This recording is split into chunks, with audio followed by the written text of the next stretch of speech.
Hello everyone, and welcome back to the channel. Today, we explore one of the most fundamental teachings in all of Buddhism, one that challenges our deepest assumptions about life, time, identity, and even love. We are going to dive into the nature of impermanence. You might have heard this word before, impermanence. In Buddhist terms, it's known as anicca. But have you ever truly felt it? Felt its presence, not just in theory, but in your body, in your emotions, in the stories of your life? In this episode, we ask, what does it really mean to embrace the truth that everything is constantly changing? And more importantly, how can we find peace, not fear, in that truth? Let me take you into a memory. There was once a young man named Soren.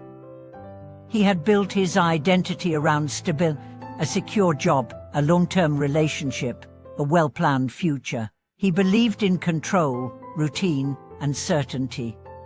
But within the span of a single year, everything shifted. His partner left. His father passed away. His job was outsourced. Soren spiraled into despair. His meditation teacher offered no platitudes, only one statement, and now you are seeing reality.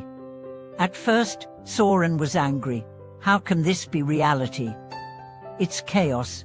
The teacher replied, it only feels like chaos because you believed permanence was possible. That conversation marked the beginning of Soren's awakening. Impermanence is not a flaw in life, it is life. It's not a mistake, it's the nature of all phenomena. Everything that arises must pass away. Every breath, every moment, every cell, every emotion. And yet, we live as though things should stay the same. We cling to youth, to roles, to titles, to relationships, hoping they'll remain unchanged. But the tighter we cling, the more we suffer. Why? Because clinging is resistance to what is. It's an argument with reality. And reality always wins. Buddhist philosophy teaches that the cause of suffering is not change itself, but our refusal to accept change. This is a crucial distinction. Change does not hurt, resistance does. Consider how this plays out in relationships. You meet someone, you fall in love, you want that moment of connection to last forever, but people evolve. Emotions fluctuate, circumstances shift, and suddenly, you feel betrayed, not because the person did anything wrong, but because they changed. In truth, they were always changing. You just didn't want to see it. Or take aging. We fear wrinkles, gray hairs, and slowing metabolism. But why? Because we believed youth was who we were. When youth leaves, we feel like we are losing ourselves. But if we truly understood impermanence, we'd realize you were never just youth. You were the awareness experiencing youth, and now you are the awareness experiencing aging. Nothing is lost except the illusion of constancy. This teaching does not encourage despair. On the contrary, it opens the door to liberation.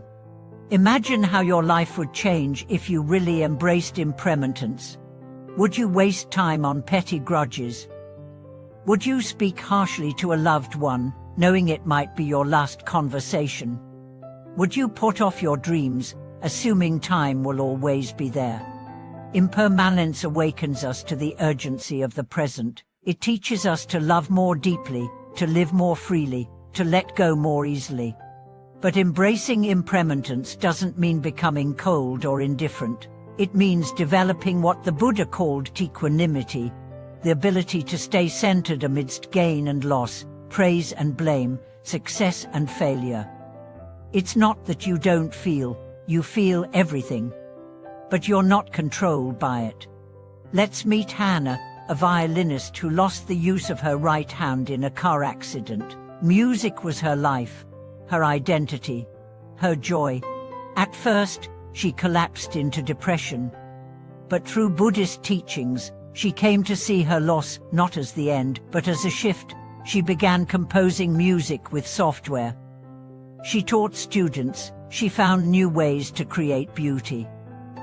Her hands changed, her purpose remained. She said, the form of my art changed, but the essence kept flowing. That's the gift of impermanence. It asks us not to cling to form, but to recognize essence. Even grief becomes a teacher under this lens. When someone dies, the pain feels like it will never end. But slowly, with time, you realize the pain changes. The sharp edges soften, the tears come less often. The memories bring smiles. This doesn't mean the love has died. It means it has changed its shape. In Buddhist practice, monks often meditate in cemeteries. They reflect on bones, ashes, decay, not to cultivate fear, but to deepen their understanding of impermanence. When you remember that all things end, you stop taking them for granted. You bow to them more. You hold them with reverence. You let them go with grace. So how do we train in this view? Start small. Notice a sunset and whisper, "This will never happen again."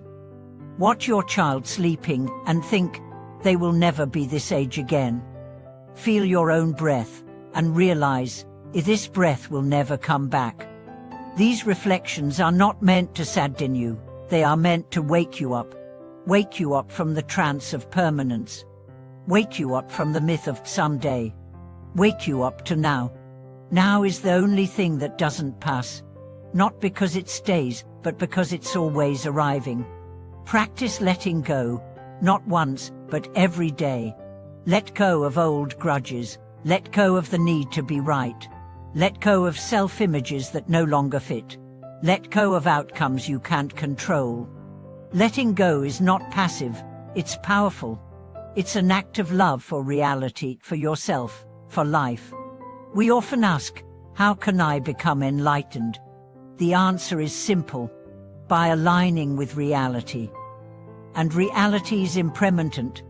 Impermanence is the Dharma's most faithful messenger. It comes in joy and sorrow, in birth and death, in beginnings and endings. And if you learn to bow to it, it will teach you how to live. I once heard a monk say, "Everything changes except the one who sees." But that one is not your ego. It's your awareness, your presence, your true nature.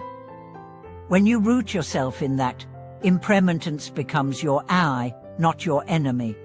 Thank you for watching this video. If this message resonated with your heart, I invite you to share how impermanence has touched your life. What have you lost? What have you learned to let go of? And how has that opened you? Please like, subscribe, and turn on notifications so we can continue exploring the truths that liberate the heart. Until next time, may you flow with change, rest in presence, and live each moment as the precious miracle it is.